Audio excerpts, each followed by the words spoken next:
Tapi begitu selesai adzan, orang mau sholat, setan datang. Ketika takbir Allahu Akbar, kata setan, udzkur kadza, udzkur kadza, udzkur kadza. Ingat ini, ingat ini, ingat ini. Dan nya tuh nalika Allahu Akbar teh Allahu Akbray. Anu harilap sate acan salat emut. Da eta ibu nyimpen kunci. Nu sate acan salat teh hilap di mana kunci? Begitu Allahu Akbar, oh nya kunci teh di dinya. Dibukakeun ku setan teh Bu, karena naon? Ngarah teu khusyuk. Gitu ya. Nah, maka salat yang seperti apa yang bisa menjadi penghapus dosa itu?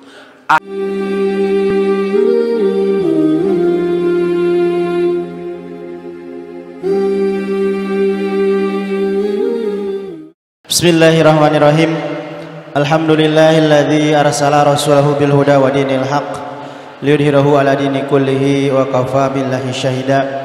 Asyhadu an la ilaha illallah wa asyhadu anna Muhammadan abduhu wa rasuluh. Amma ba'du. Wa qala Allah ta'ala fil Qur'anil Karim, a'udzu billahi minasy syaithanir rajim. Ya ayyuhalladzina amanu taqullaha haqqa tuqatih wa la tamutunna illa wa antum muslimun. Puji dan syukur kita panjatkan kehadirat Allah Subhanahu wa taala, yang mana atas kudrah dan iradahnya beserta limpahan nikmat yang Allah berikan, alhamdulillah pada pagi hari ini kita bisa dikumpulkan kembali di tempat terbaik, di rumah Allah, dengan niatan terbaik tentunya untuk meningkatkan kualitas iman, ilmu dan amal soleh kita bersama. Dan tentunya mudah-mudahan setiap langkah-langkah kita menuju majelis ini Allah catat sebagai amal soleh di sisinya, dan tentunya menjadi lantaran turunnya rahmat dan maghfirah Allah, yang mana mudah-mudahan memudahkan kita memasuki surganya Allah kelak. Ikhwatul iman rahimakumullah, alhamdulillah pada kajian Ahad pagi hari ini di tanggal 10 Agustus kita berkesempatan kembali belajar menerima nasihat-nasihat ketakwaan dari Al-Ustaz Haris Muslim. Alhamdulillah Al-Ustaz sudah berada di hadapan kita semua, dan insyaallah tema pada pagi hari ini atau kajian di pagi hari ini sangatlah menarik, dan tentunya sebagai bekal amal-amal kita ke depan terkait dengan amalan-amalan penghapus dosa. Mudah-mudahan dapat menjadi tambahan motivasi untuk kita bersama dan menjadi tambahan hazanah keilmuan bagi kita.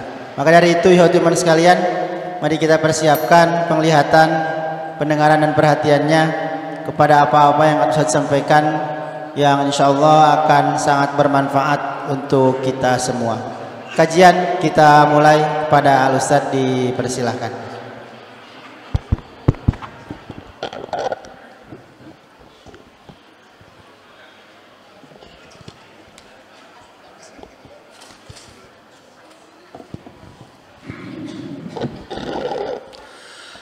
Innal hamdalillah nahmaduhu wa nasta'inuhu wa nastaghfiruh wa na'udzu billahi min syururi anfusina wa sayyiati a'malina may yahdihillahu fala mudhillalah wa may yudlil fala hadiyalah. Asyhadu an la ilaha illallah wahdahu la syarikalah wa asyhadu anna Muhammadan abduhu wa rasuluh alladzi la nabiyya ba'dah, amma ba'du. Puji dan syukur kita panjatkan kepada Allah Subhanahu wa taala. Alhamdulillah di pagi hari yang cerah ini kita bisa berkumpul di Masjid Abu Bakar dalam kajian rutin setiap hari Ahad pagi. Mudah-mudahan kita senantiasa diberikan kesehatan, ada di dalam lindungan Allah Subhanahu wa taala. Bapak Ibu yang dimuliakan Allah Subhanahu wa taala, tema kali ini adalah insyaallah kita akan mengkaji hadis-hadis yang berkaitan dengan amal-amal yang dapat menjadi penghapus dosa kita. Dan sejatinya ini adalah hadis-hadis yang kita sudah kenal semua. Tetapi saya coba himpun, saya coba rangkum agar menjadi motivasi buat kita semua di dalam mengamalkannya. Karena tidak ada seorang pun manusia yang lepas dari dosa dan kesalahan. Kullu bani Adam khata' wa khairul khata'in at-tawwabun. Setiap anak Adam itu adalah khata', pelaku, pembuat kesalahan, pelaku dosa. Dan sebaik-baiknya orang yang berdosa itu adalah mereka yang bertaubat. Tetapi sebagaimana kita ketahui bahwa dosa itu ada dua. Ada dosa besar, ada dosa kecil. Dosa besar adalah dosa-dosa yang disertai ancaman azab atau sanksi hukuman di dunia dan juga azab yang berat di akhirat. Jadi kalau ada larangan, kemudian di sana disertai dengan ancaman sanksi atau hukuman di dunia dan juga dosa besar dan hukuman besar di akhirat, itu masuk kategori dosa besar. Contoh, membunuh. Membunuh itu hukuman ancaman di akhiratnya masuk neraka. Di dunianya ancaman hukumannya apa? Kisos. Ya. Berzina. Berzina itu ancaman hukuman di akhiratnya masuk neraka. Ancaman hukuman di dunianya dirajam atau dijilid. Benten rajam sareng jilid naon? Upami dijilid mah dicambuk 100 kali, ya, dicambuk 100 kali. Upami dirajam mah dilempar ku batu dugi ka maut, gitu ya. Itu hukuman untuk yang berzina, ya. Itu hukuman untuk yang berzina. Kapan yang berzina itu dijilid? Kalau yang zinahnya itu sama-sama atau masih bujang, masih lajang. Kalau yang berzinahnya itu belum menikah, ya, maka hukumannya dijilid, yaitu dicambuk 100 kali. Setelah itu diasingkan selama 1 tahun. Kalau yang sudah menikah berzina, hukumannya dirajam. Berapa kali? Sampai mati. Ya, kejamnya, kejam tuh bu. Kejam cenah itu teh melanggar hak asasi manusia gitu ya. Tidak, justru karena hukumannya berat, orang tidak akan berani melaksanakannya, ya. Mencuri potong tangan, ya, gitu. Dan dosa-dosa yang lainnya itu biasanya dosa besar itu seperti itu. Tapi ada juga dosa-dosa kecil. Dosa kecil itu adalah yang disebutkan itu dosa, tapi tidak ada ancaman hukuman di dunia. Nya, ada ngabohong, dosa besar, dosa kecil. Kumaha ngabohongna? Ya, kumaha ngabohongna?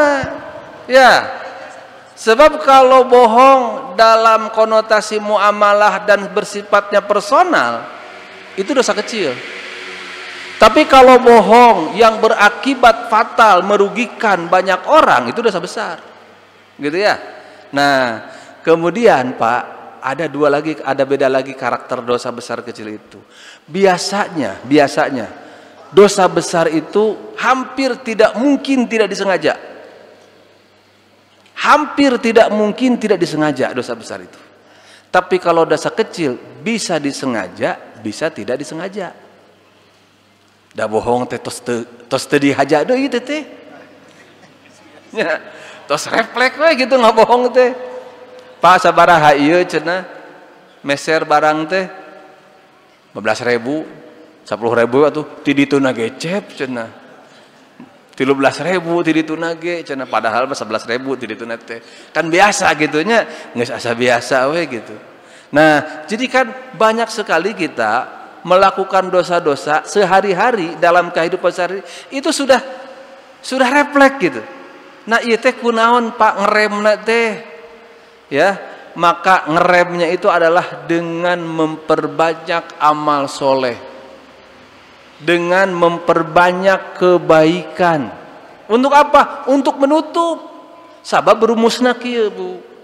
Semakin kita banyak berbuat baik, maka semakin sedikit kita berbuat salah. Semakin kita banyak berbuat salah, semakin sedikit kita berbuat baik.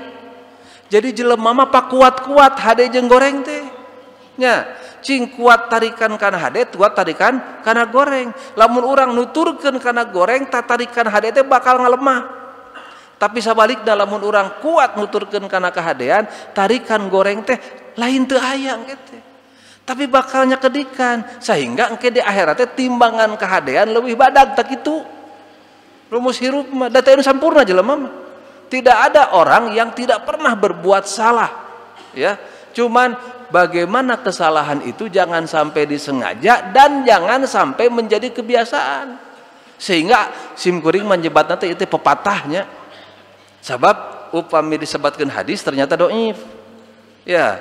Tetapi upami ditinggal eusina dalaras atuh, ya, dalaras. Jadi kieu ucapanna teh kieu. La kabirata ma'al istighfar wala saghirata ma'al israr. Teu aya dosa ageng upami dituturkeun ku istighfar. Teu aya dosa alit upami naon? Jadi kebiasaan. Keukeuh peuteukeuh tuluy mah dilakukeun. Jadi dosa kecil kalau terus dibiasakan jadi dosa besar. Dosa besar kalau kita rem. Ya, walladzina idza fa'alu fahishatan zakarullaha fastaghfaru lidzunubihim. Orang-orang yang apabila melakukan dosa dia ingat kepada Allah dan segera istighfar, maka dosanya itu akan terus berkurang.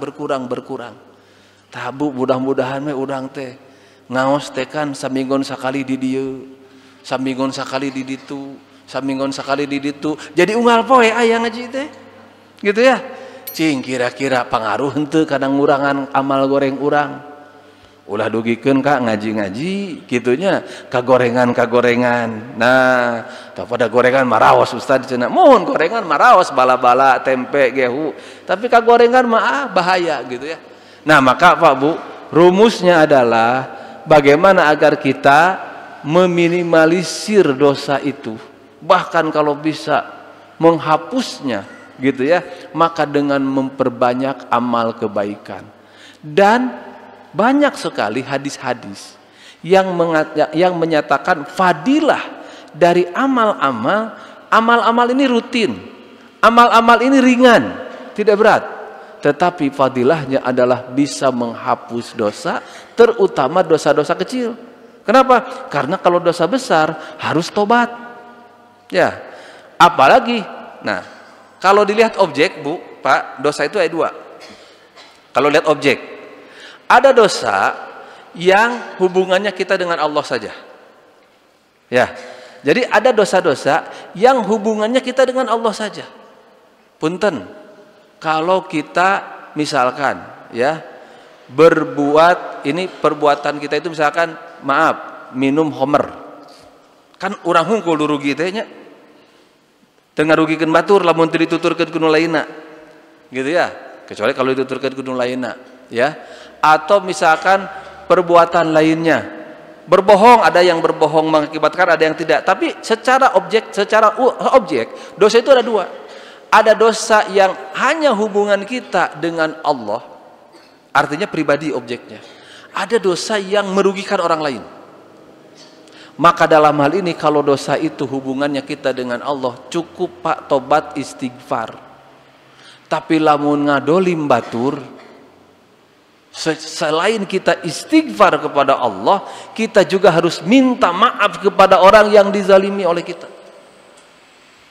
Kalau kita pernah merugikan orang lain, maka selain kita meminta ampunan kepada Allah, kita juga harus membebaskan orang tersebut, harus sampai memaafkan. Sebab kalau orang tersebut belum memaafkan, dosanya belum diampuni. Gitunya. Kumaha usah cenah lamun teu ngamaafkeun wae bari abi teh tos leres-leres, dalam konteks tertentu bisa jadi salah nu teu ngamaafkeun. Ya, Allah wae Maha Pemaaf. gitunya. Cing manehna siga tara boga dosa ka batur bae nya, giliran batur boga dosa ka manehna alim ngahampura, adi giliran manehna dosa ka batur hayang dihampura, kan teu meunang jelema mah pinter kodek. Maka Bu ya, nah teu meunang. Maka kalau misalkan ya kita punya dosa kepada Allah, itu istighfarnya cukup. Makanya dipake nyimpang sakedik. Naha lebaran sok saling memaafkan. Aya dalilan teu? Teu aya. Nya, dalilna teu aya. Dan aya dalilna mah kalau Idul Fitri atau hari raya ketika saling bertemu ucapannya itu taqabbalallahu minna wa minkum. Gitu ya. Ada orang sok jadi maaf lahir batin. Bid'ah teu? Bid'ah teu? Bid'ah cenah gitunya. Ari silih hampura mah dek lebaran dek henteu gepek. Tanu bid'ah mah mun boga dosa ka sasama engkewe nya ngantosan lebaran minta hampurana bid'ah eta mah. Ya. Jadi kalau kita punya dosa kepada sesama, nanti ajalah lebaran ya. Kun udah lebaran gini lah keneh ieu cenah. Gitunya. Kun we engke cenah seutik keneh engke geus lebaran cenah orang minta hampura, memeh lebaran maot kumaha. Gitu ya. Kalau saya memahaminya begini, kan nanti ada hadisnya saya baca. Barang siapa yang saum bulan Ramadan imanan wahtisaban, ghufira lahu ma taqaddama min dzanbihi. Barang siapa yang ibadah bulan Ramadan karena iman dan mengharap ridha Allah, maka akan diampuni dosanya baik yang telah lalu ataupun yang akan datang. Atau teu make eta sih dina hadis Ramadan mah. Eta mah dina hadis saum Asyura atau saum Arafah ya. Ghufira lahu ma taqaddama min dzanbi. Diampuni dosa-dosa yang sudah lalu kalau kita saum bulan Ramadan. Pak Bu, upami dosa ka Allah marengse teh. Upami dosa ka sasama lubarkeun heula. Ya, harus di bersihkan dulu. Makanya filosofinya simkuring mah naha dina bulan puasa sok silih hampura, dina lebaran hampura. Sebab kita sudah diampuni oleh Allah dengan saum itu.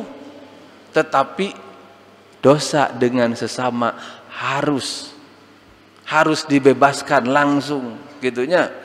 Dihampura tuh dihampura cenah ari geus lila keula cenah hutang mah ngeur bayar ya.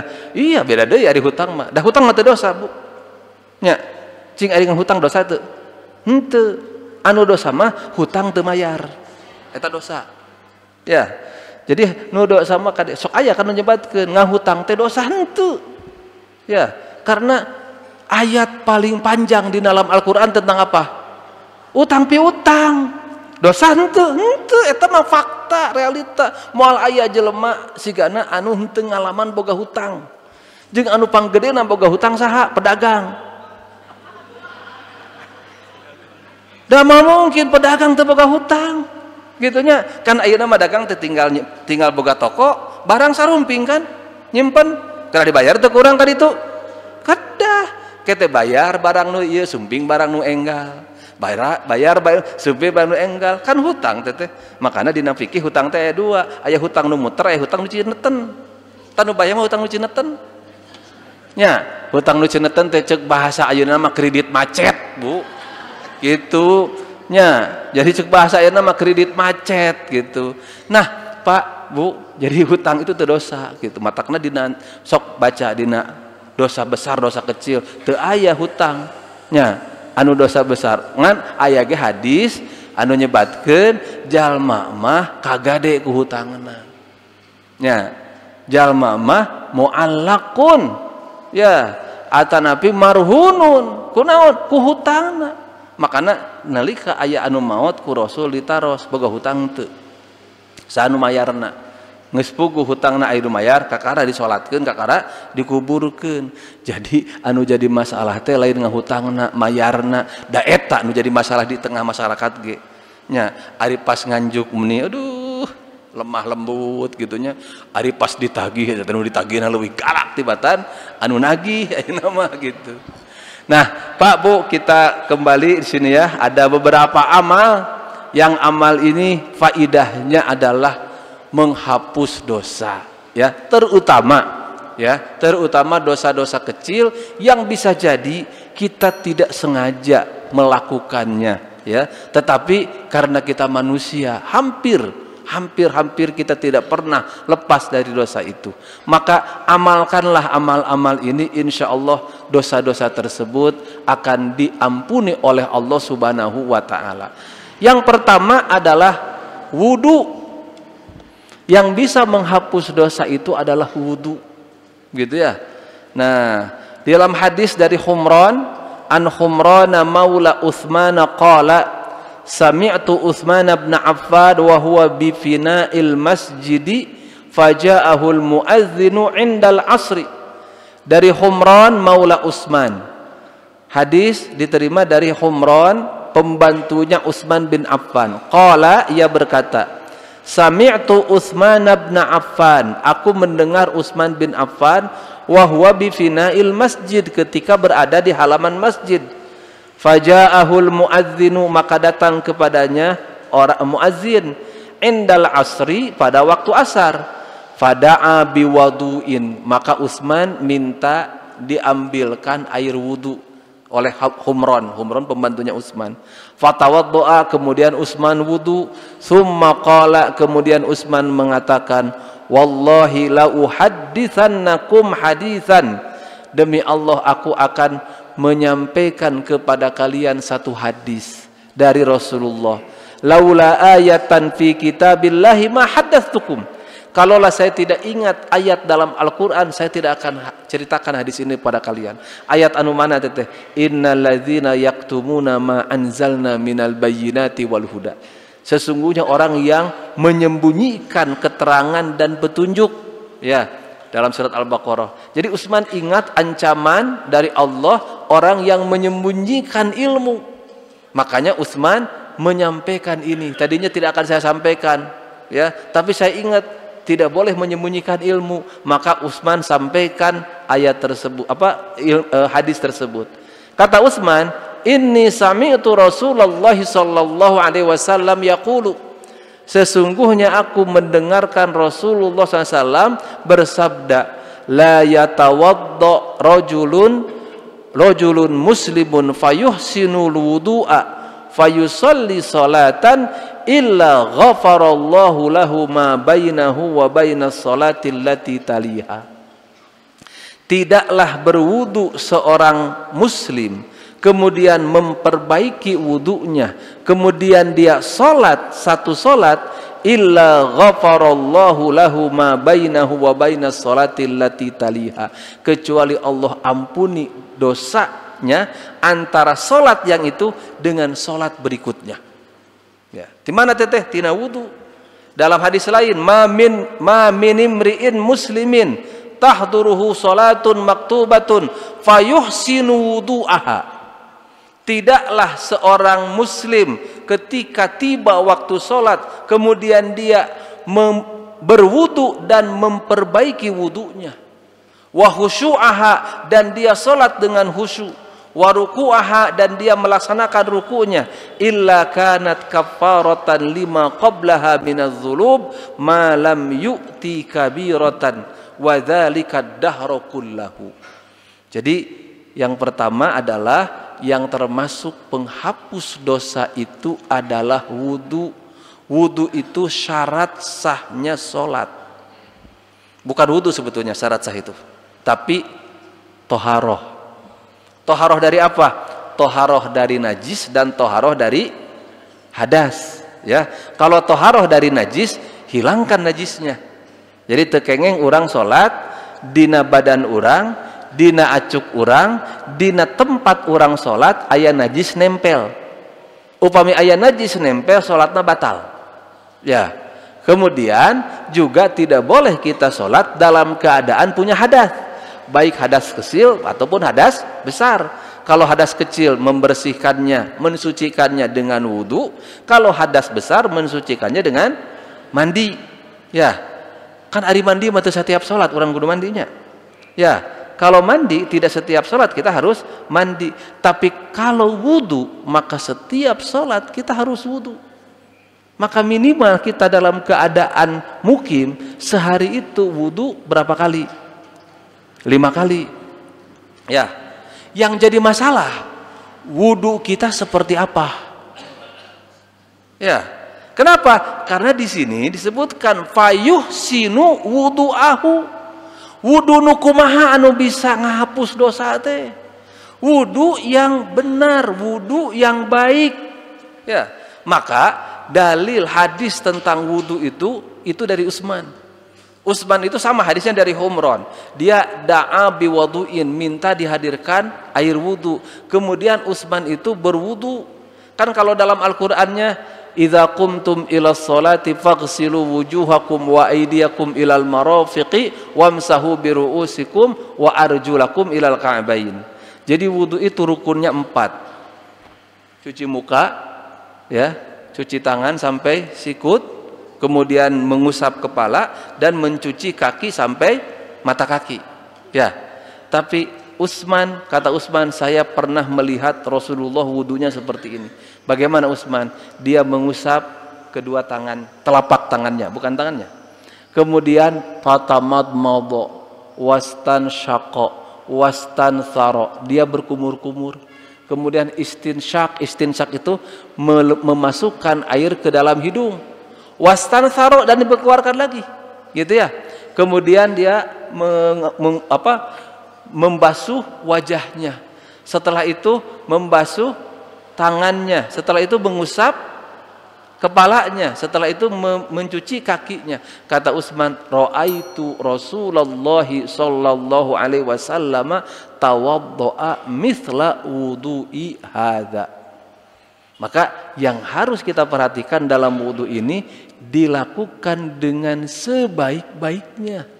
Ya, makanya ada hadis yang mengatakan wailun lil aqab.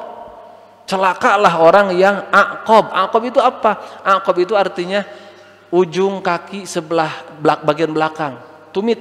Ya. Kenapa Rasul menyebutkan wailul lil aqab? Celakalah bagi aqab. Ada orang yang wudu di kaki bagian belakangnya, di tumitnya ada sebesar kuku tidak terkena air. Ada sebesar kuku tidak terkena air. Kata Nabi, wailun, celaka. Artinya apa? Wudu itu harus sempurna. Ya, ada orang kan kadang-kadang sholatna siga pacok jago, wudu nage. Nah, gitu ya. Maka wudu yang baik itu akan berpengaruh kepada ampunan dosa. Kenapa? Karena wudu yang benar, wudu yang baik itu adalah gambaran dari sholatnya yang baik. Makanya kan Nabi ketika melihat ada orang sholatnya itu tidak benar. Tidak benar itu bukan berarti tidak ada rukunnya, henteu sujud, henteu ruku, henteu qiyam, ya, bukan. Tetapi dia tidak khusyuk, tidak tumaninah. Ya, maka kata Nabi, idza qumtum ilas sholati fa'asbighil wudu'a, sempurnakanlah wudunya, ya. Tsumastaqbilil qiblata, kemudian menghadaplah ke kiblat. Fakabbir, setelah itu takbirlah.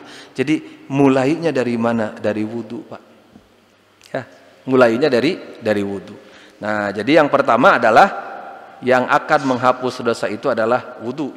Yang kedua, yang akan menghapus dosa ini adalah sholat 5 waktu. Ya, sholat 5 waktu. Dalam hadis riwayat Muslim dari Abu Hurairah, anna Rasulullah sallallahu alaihi wasallam qala as-salatul khamsu wal jum'atu ilal jum'ati kafaratun lima bainahunna ma lam tughshal kabair. As-salawatul khamsu, salat yang 5 waktu, ya. Wal jum'atu ilal jum'ati, dari Jumat ke Jumat, kafaratun lima bainahuma, menjadi kifarat di antara keduanya. Jadi ti zuhur ke asar, dosa-dosa orang anu ti zuhur ke asar teh kapupus kunaon? Ku salat urang. Ya. Kemudian dari asar ke maghrib, dosa-dosa orang ti maghrib ke asar teh ti asar ke maghrib teh kehapus oleh apa? Oleh salat kita. Malam tughshal kabair. Selama apa? Selama tidak melakukan dosa besar. Dalam hadis lain, idza jtanabatil kabair, jika dia menghindari dosa besar, maka dosa-dosa kecil itu Makanya kata saya tadi, biasanya dosa-dosa ini tidak sengaja kita lakukan, ya, atau sengaja tengah aja gitu. Wahnya sengaja tengah aja gitu ya. Jadi karena nggak biasa gitu. Nah, maka itu dihapusnya oleh apa? Oleh sholat.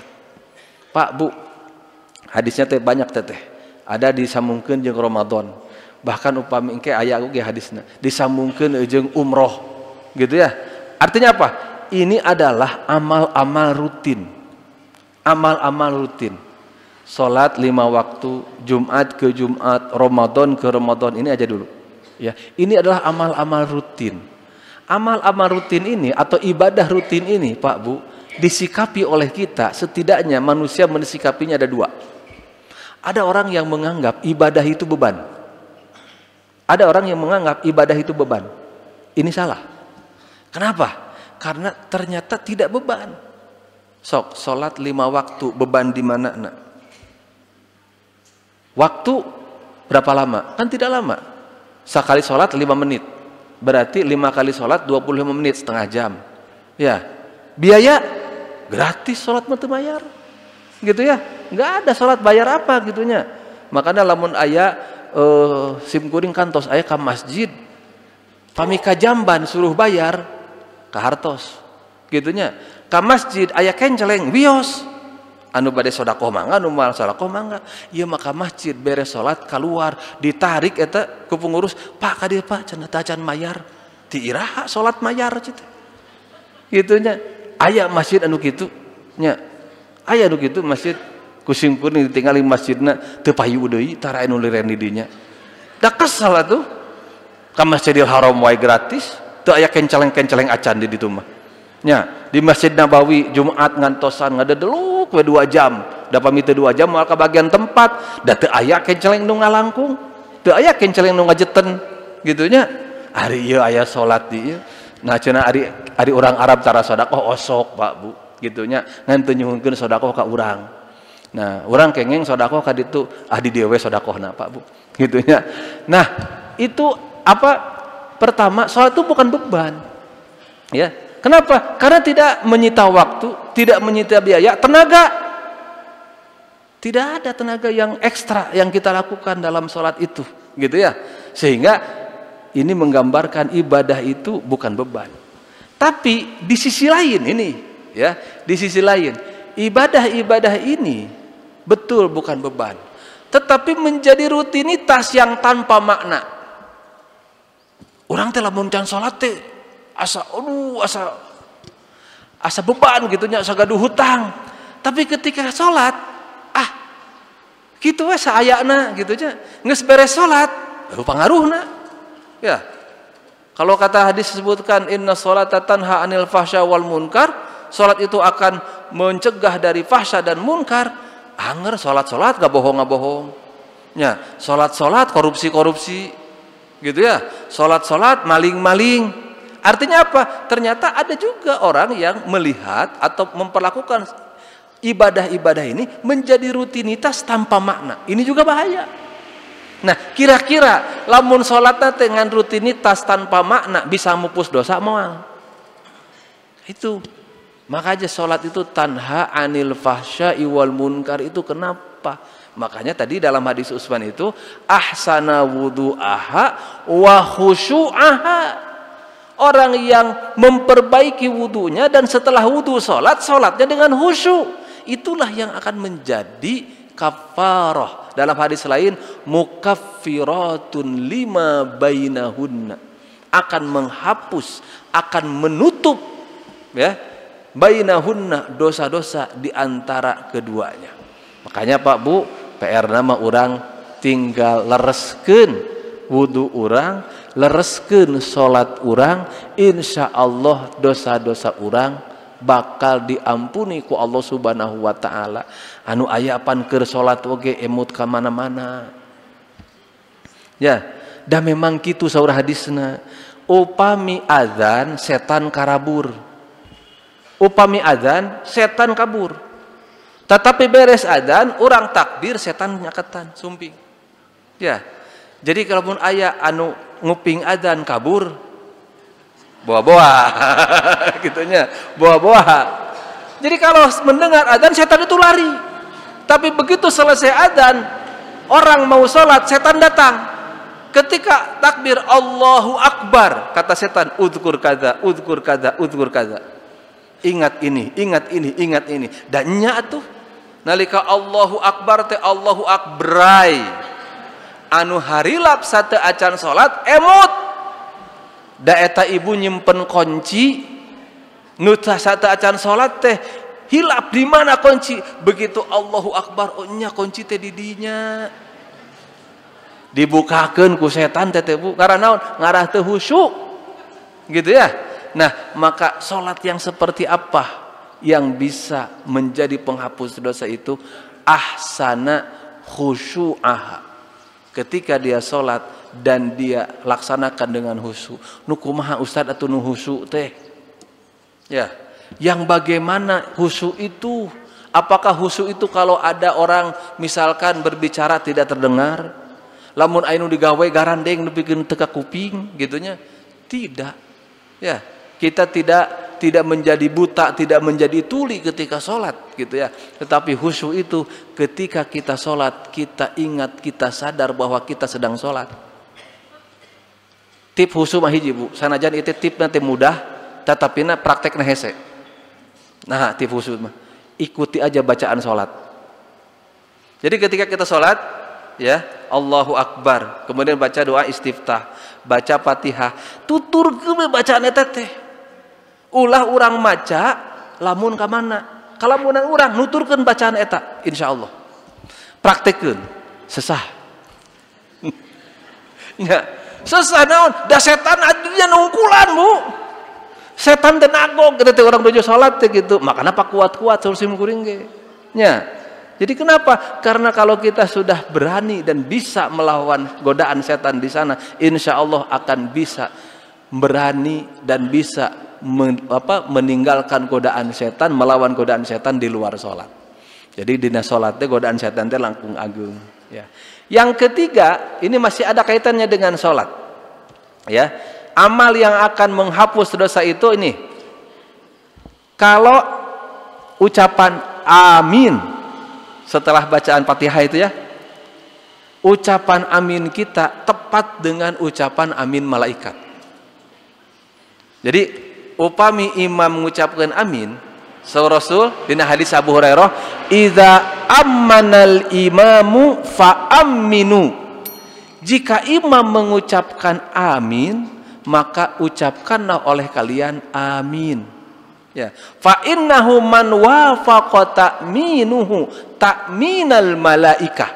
Barang siapa yang ucapan aminnya tepat dengan ucapan amin malaikat, ghufira lahu ma taqaddama min dzanbihi, maka akan diampuni dosanya akan diampuni dosa-dosanya yang telah lalu. Jadi Pak Bu, ketika imam membaca Fatihah ya, kemudian selesai ghairil maghdubi alaihim waladdallin, maka ucapkanlah amin. Ya, ternyata yang mengucapkan amin itu bukan kita saja. Saha tuh malaikat di langit oge ngucapkeun amin. Ya, maka barang siapa yang aminnya pas tepat dengan amin malaikat, man wafaqa ta'minuhu ta'minal malaikah, barang siapa yang ucapan aminnya tepat dengan ucapan amin malaikat, maka akan diampuni dosanya. Wa qala Ibnu Syihab wa kana Rasulullah sallallahu alaihi wasallam yaqulu amin. Kata Ibnu Syihab, Rasul juga mengucapkan amin. Jadi imam maca amin, makmum maca amin, dan ternyata malaikat juga ikut mengaminkan. Ya, kumaha tuh Ustaz sangkan urang pas amina sareng malaikat. Nyaeta we begitu imam selesai, ini teh bagian ti mana Pak Bu? Bagian tina ketika kita salat khusyuk. Ulah dugikeun ka waladhdallin, makmum teh jarempe we. Nah, ngaralamun. Gitu ya. Jadi melamun makmum itu. Maka man wafaqa ta'minuhu ta'minal malaika. Idza qala ahadukum amin wa qalatil malaikatu fis sama'i amin fa wafaqat ihdahumal akhar ghufira lahu ma taqaddama min dzanbihi. Barang siapa yang mengatakan amin, mengucapkan amin dalam salat, kemudian malaikat juga mengucapkan amin, kalau amin keduanya tepat maka akan diampuni dosanya. Nu salajengna nu kaopat yang akan menghapus dosa itu adalah berjalan menuju masjid. Jadi ternyata Pak Bu punten, salat berjamaah itu, atau misalkan ini kita berangkat ke masjid untuk taklim, itu bukan hanya taklimnya saja ini dapat pahala. Salat berjamaah bukan salat berjamaahnya saja dapat pahala. Ngalengkah ti imah ka masjid, setiap lengkahna itu bukan hanya pahala, tetapi yarfa' bihid darajat, ya, dan wa yughfar bihil khotoya, akan diampuni dosanya dan akan juga diangkat derajatnya.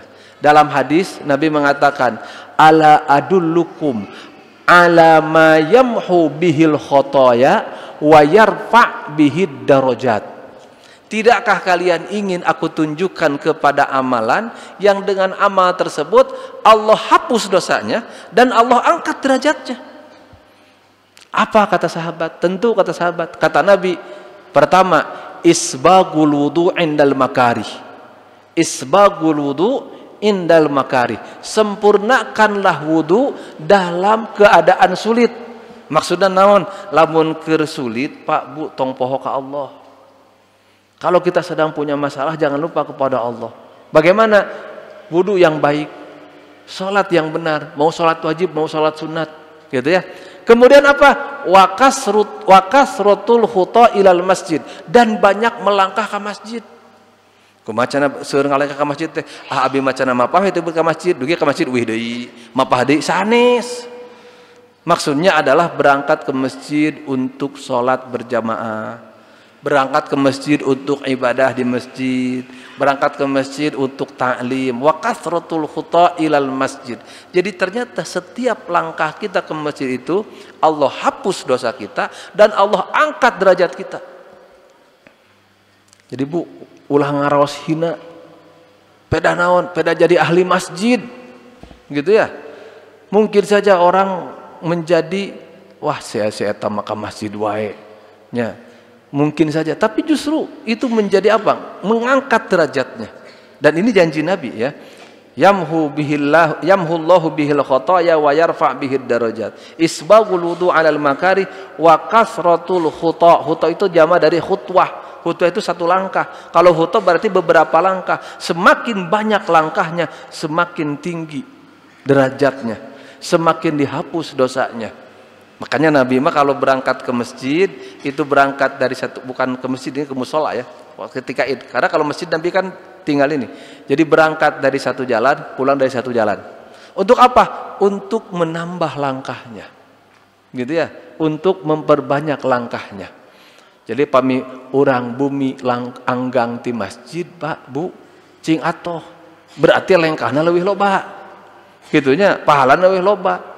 Iya mah tong bor manu jauh nu deukeut ge hese ka masjid teh gitunya. Gitu. Ya, kemudian wantidharus shalah ba'da shalah, menunggu salat sampai salat. Ya, jadi dalam hadis ini tadi saya poinnya melangkah ke masjid, tapi dalam hadisnya bukan itu saja. Menyempurnakan wudu, melangkah ke masjid dan menunggu dari satu salat ke salat lain. Dan menunggu dari satu salat ke salat lain. Ini banyak yang menafsirkan itu adalah salat maghrib ke isya. Ada hadis lain mengatakan lamun urang tos salat maghrib teras ngantosan di masjid henteu batal dugikeun ka isya, terus nyambung salat isya, maka itu pahalanya bagaikan salat tanpa henti. Bagaikan salat tanpa henti. Para sahabat itu biasa. Setelah sholat maghrib itu mereka bahkan disebutkan dalam hadis kanu yantadhirunal isya'a hatta namu wahum julusun. Mereka menunggu sholat isya sampai tidur ke dalam keadaan duduk. Ya, kemudian mereka bangkit sholat isya. Kata Nabi itu pahalanya sama dengan sholat tidak henti-henti. Dalam hadis ini disebutkan fadzalikumur ribat. Itulah yang disebut dengan ribat. Ribat itu arti asalnya adalah pasukan penjaga di pembatasan. Jadi pasukan kuda di perbatasan itu disebutnya ribat. Makanya dalam surat Al-Anfal, wa'iddu lahum mastata'tum min quwwatin wa min ribatil khail. Dan persiapkanlah kekuatan dan juga pasukan penjaga di perbatasan. Itu ribat. Tapi maksud ribat di sini adalah bukan penjaga di perbatasan, tapi anu ngajaga diri orang. Makanya sok diterjemahkeun ribat di mah al-mulazamatu 'ala taqwa. Dia itu tetap ada dalam ketakwaan, itulah ribat. Kuncina naon? Tadi isbagul wudu' indal makari wa kasratul khuta ilal masjid wa intidharus shalah ba'da shalah. Salajengna tadi juga sudah tersinggung ini ya, sebelumnya kita poinnya lagi di sini yaitu memelihara salat Jumat. Memelihara salat Jumat. Berarti imah yang bapak-bapak hungkulnya. Da ibu-ibu mah tara salat Jumat gitunya. Kenging moal kautamana pan tadi seueur Bu. Ya. Kan tadi juga banyak ya keutamaan-keutamaan yang lain gitu. Ibu manaon mempersiapkan bapak Jumatan. Siapkeun acukna nya, eueuh Jumatan siapkeun tuangna gitunya. Kan biasana pami eueuh Jumatan mah tuangna teh sok hoyong raos. Nya. Kan unggal dinten ge sami ya.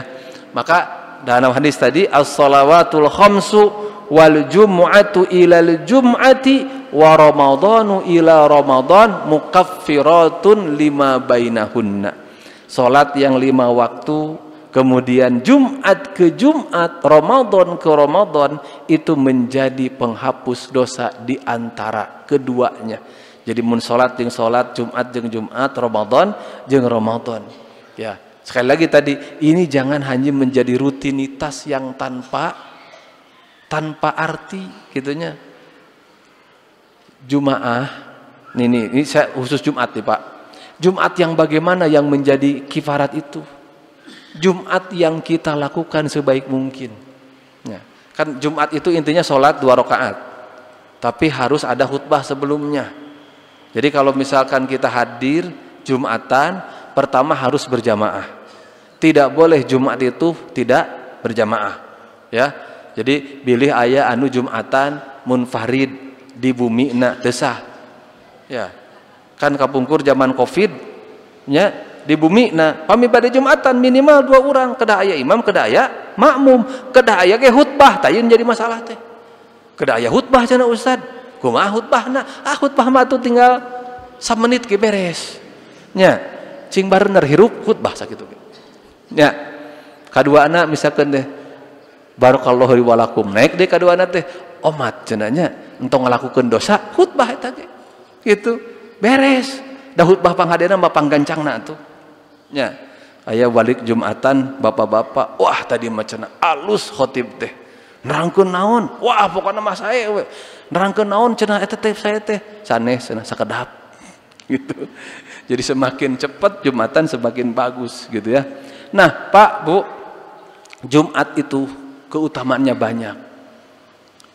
Dalam hadis lain disebutkan ya, man igtasala yaumal jum'ati wala bisa ahsana siyabi thumma dhahaba ilal masjidi walam yatakhatta a'naqan nasi wastama'a ilal imami ya ghufira lahu ma taqaddama min dzanbihi. Barang siapa yang datang ke yang hari Jumat itu mandi, kemudian memakai pakaian yang paling baik yang ia punya. Jadi Jumatan pakai kaos Persib. Ya. Jumatan misalkan pakai kaos kampanye partai, kaos caleg. Upami teu aya deui mah teu nanaon. Sah teu Jumatna? Sah. Ngan atuh piraku we Jumatan meni alhabatan ka pasar gitu ya. Dalilna eta barang siapa yang mandi pada hari Jumat, kemudian dia memakai pakaian yang bagus, kemudian dia memakai wangi-wangian kalau dia punya, kemudian dia datang ke masjid dan menghormati orang yang ada di masjid, kalau mau lewat tidak melangkahi pundaknya. Dak kuduna mah anu datang teh heula teh pangpayuna pan teu ieu mah. Anu datang teh payun teh milarian tihang. Gitu. Nya. Sehingga baris pangpayuna teh kosong kene, sehingga nu sumping ti pengker otomatis kedah ka payun. Tungtungna naon? Dilengkahan teh. Saur Nabi entong. Ya. Fatafassahu fil majalis, cing cenah cing siri apa saling memberi ruang di dalam majelis itu. Nah, kemudian dia mendengarkan imam khutbah, maka akan dihapus dosanya oleh Allah Subhanahu wa taala. Dalam hadis lain disebutkan, barang siapa yang datang man roha fis sa'atil ula, barang siapa yang datang di waktu pertama, maka seolah-olah dia itu kurban dengan unta. Di waktu kedua seolah-olah dia kurban dengan sapi. Di waktu ketiga seolah-olah kurban dengan kambing. Di waktu keempat seolah-olah kurban dengan ayam. Di waktu kelima seolah-olah kurban dengan telur. Kalau imam sudah naik mimbar, maka malaikat tutup catatannya dan malaikat dengar khutbah. Jadi lamun urang sumping ke masjid, imam tos khutbah. Nya sah teu Jumatna? Sah. Ngan dina catatan malaikat teu aya. Teu aya catatan malaikat teh. Nah, da saur hadisna oge upami imam tos naik mimbar, malaikat ngupingkeun khutbah. Malaikat wae ngupingkeun khutbah. Ari urang Jumatan teh ngantosan qomat. Geus qomat kakara ngajeleng ka masjid, salat we gitu. Ya, maka Jumat yang seperti apa yang menjadi kafaroh itu? Jumat seperti apa yang menjadi mukaffiroh itu? Adalah Jumat yang tadi, yang kita sambut dan kita laksanakan sebaik-baiknya dan berpengaruh dalam kehidupan kita sehari-hari. Sok dina Jumat minimal khotib khutbah 15 menit. Dan itu minimal ada satu nasihat penting. Pamiku orang dikumpulkeun we unggal Jumat ieu nasehatna ieu, Jumat ieu nasehatna ieu. Wah beunghar atuh Pak bapak-bapak mah. Tapi dang pang nikmatna sare teh poe Jumaah teh. Pang nikmat-nikmatna nunutan teh dina Jumatan. Siga nikmatna nunutan ibu-ibu dina pangaosan. Tadi juga sudah disebut Ramadan ya. Man qama ramadhana imanan wa ihtisaban ghufira lahu ma taqaddama min dzanbihi. Kemudian yang selanjutnya yang menghapus dosa itu saum Asyura dan saum Arafah. Saum Asyura dan saum Arafah. Kapan saum Asyura itu? Saum Asyura itu tanggal 10 Muharram. Kapan saum Arafah itu? Tanggal 9 Muharram. Kalau saum Muharram 9 Zulhijjah. Kalau saum Asyura menghapus 1 tahun. Puasanya 1 hari menghapus 1 tahun. Dalam hadisnya sama. Siyamu yaumi Arafata inni ahtasibu 'ala Allah an yukaffira sanata allati qablahu wa sanata allati ba'dahu. Kata Nabi, saum Arafah aku berharap berdoa kepada Allah agar menghapus dosa setahun yang lalu dan setahun yang akan datang. Kemudian saum wasiyamu yaumi Asyura inni ahtasibu 'ala Allah an yukaffira sanata allati qablahu. Dan saum pada hari Asyura aku berharap kepada Allah agar menghapus setahun sebelumnya. Cuman Nabi pernah berniat, kalau aku masih hidup tahun depan aku akan saum tanggal 9. Kenapa? Karena ternyata orang Yahudi juga saum tanggal 10. Sedangkan Nabi tidak mau sama dengan orang Yahudi. Maka kata Nabi, tahun depan saya akan saum tanggal 9. Khalifil Yahud, kata Nabi. Berbedalah dengan Yahud. Saum sehari sebelumnya atau saum sehari setelahnya. Tapi ternyata tahun berikutnya Nabi meninggal dunia. Tetapi para sahabat tetap saum tanggal 9 dan 10. Makanya diurang ayat saum Tasu'a Asyura. Apalagi yang bisa menghapus dosa. Kalau ini mah tadi makan rutinitas. Tapi ini juga untuk sebagian orang jadi rutinitas. Umroh dan haji. Ya. Al-umratu ilal umrati kafaratun lima bainahuma. Satu umroh ke umroh lain menjadi kifarat. Wal hajjul mabrur laisa lahu jazaun illal jannah. Haji yang mabrur tidak ada pahala selain surga. Man hajja falam yarfus walam yafsuq raja'a ka yaumi waladathu ummuhu. Barang siapa yang haji, hajinya tidak rofas, hajinya tidak fusuk. Teu kedah dijelaskeun manasik nama, tos puguh eta mah. Ya, jadi bagaimana manasik itu sudah rukun, syarat, wajib dan lain sebagainya. Tapi yang lebih penting dari itu, selama dia melaksanakan haji itu tidak rofas, tidak berkata kotor, walam yafsuk, tidak berbuat fasik, maka roja'a ka yaumi waladathu ummuhu, akan kembali dari haji itu seperti ketika baru dilahirkan oleh ibunya. Ya, abot ustad cenah kanggo anu mampu, anu teu mampu makan tadi ge seueur anu bisa mupus dosa teh, gitu ya. Umroh mah ustad kan kena 2 kali minimalna jadi penghapus dosa teh. Umroh bulak-balik oge ari teu pengaruh kana kalakuan sapopoe mau jadi penghapus dosa. Kan jadi tren. Sok artis panglobatna umroh saha? Artis. Nya, artis mah kitu. Geus rada lamokot umroh heula, balik deui. Nya, lamokot deui, ini deui. Nah, urang dek umroh gaya artis. Nya, kalau kita punya rizki ya oleh Allah kemudian bisa umroh bolak-balik, alhamdulillah. Ya, alhamdulillah. Dan itu harus menjadi kafarah buat kita. Kumaha upami umrohna sakali, kalau betul-betul dia laksanakan dengan baik dan berpengaruh dalam kehidupannya, maka insya Allah itu pun menjadi kafarah. Ya. Kemudian yang terakhir, karena waktu ini ya, yang akan menghapus dosa itu ternyata sakit. Ya, jadi yang akan menghapus dosa itu mungkin sebelum sakit nih, tapi saya ini sodakoh itu bisa menghapus dosa. Ya, kemudian yang terakhir sakit. Jadi sigana orang pernah tidak sakit, pernah tidak? Ada orang yang tidak pernah sakit? Moal aya jelema teu pernah gering. Pasti kena gering. Bahkan mungkin saja kita sekarang sedang sakit. Ya, sedang mempunyai penyakit. Naon? Misalkan penyakit roromeheun. Kan penyakit roromeheun ge gitu nya. Nah, dina rambut aya kotombe eta ge penyakit gitu ya. Tapi bukan itu, ya. Tapi kita tertimpa penyakit yang kita menderita dengan penyakit itu. Merasakan sakitnya penyakit itu. Ternyata bagi seorang muslim itu kalau dihadapi dengan kesabaran, ya, kalau dihadapi dengan kesabaran itu bisa menjadi penghapus dosa.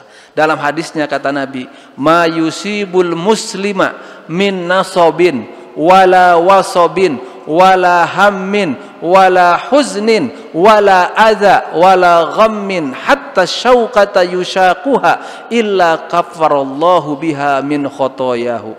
Tidaklah seorang muslim tertimpa oleh musibah baik berupa rasa lelah, baik berupa rasa sakit, rasa khawatir, rasa sedih, gelisah, sampai duri yang melukai dirinya, cucuk anu nyugah kana sampeanana, illa ghafarallahu au illa kaffarallahu biha min khotoyahu, kecuali Allah akan hapus dengan rasa sakit itu kesalahan-kesalahannya, dosa-dosanya.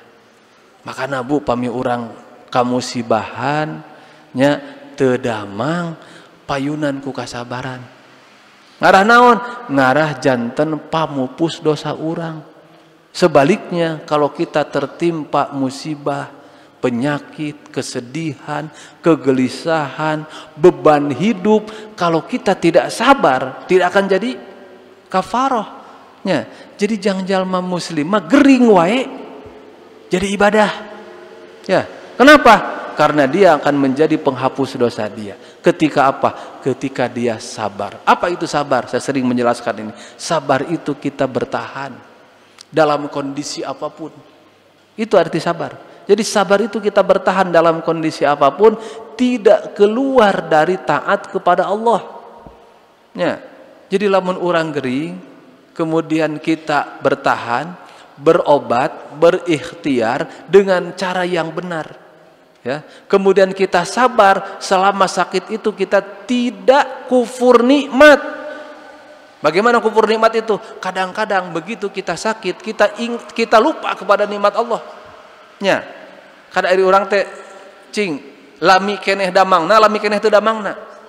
Lami keneh damangna atuh. Da lanjut teu damang teh emut kana teu damangna we.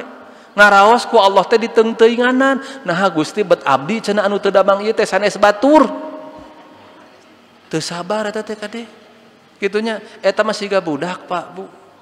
Ku kolotna teh diurus ti aalit, dipasihan artosna nya, acukna, tuangna, biaya sakolahna. Hiji waktu geus gede menta motor teu dibere. Da ingetna teh menta motor teu dibere. Poho tah kabeh teh. Aya jelema asing teu wauh. Nya, pas datang mere duit 1 juta. Da inget teh kana kahadianna teh. Gitunya, tah jelema masuk itu Pak Bu. Urang oge ka Allah teh sok kitu. Ya, kita juga ke Allah itu suka begitu, suka ingat itu ketika kita mendapatkan musibah dan lupa kepada nikmat yang selama ini kita terima dari Allah Subhanahu wa taala.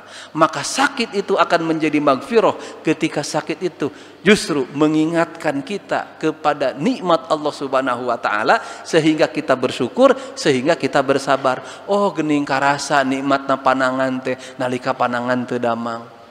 Oh, karasa geuning nikmatna tuang teh nalika lidah teu tiasa mirasa tina amisna gula, tina pangsetna uyah. Dan ketika itu kita bersyukur kepada Allah Subhanahu wa taala, dan ketika itu kita bersabar menghadapi penyakit tersebut, kita berobat, kita berusaha untuk sembuh dengan cara yang diridhoi oleh Allah Subhanahu wa taala, maka itu akan menjadi penghapus dosa. Jadi kabeh bunuh tadi teh aya syaratna nya. Ya, kalau kita laksanakan sebaik-baiknya. Inilah Bapak Ibu sekalian, di antara amal-amal yang dapat menghapus dosa kita, dan ternyata lain amal-amal anu hararese, bukan amal-amal yang jauh, tetapi yang rutin kita lakukan sehari-hari. Ya, dan bahkan penyakit yang menimpa kita pun bisa menjadi penghapus dosa. Kembali ke awal yang tidak sebutkan rumusnya, semakin kita banyak berbuat baik, maka di waktu yang sama akan berkurang bahkan hilang kejelekan kita.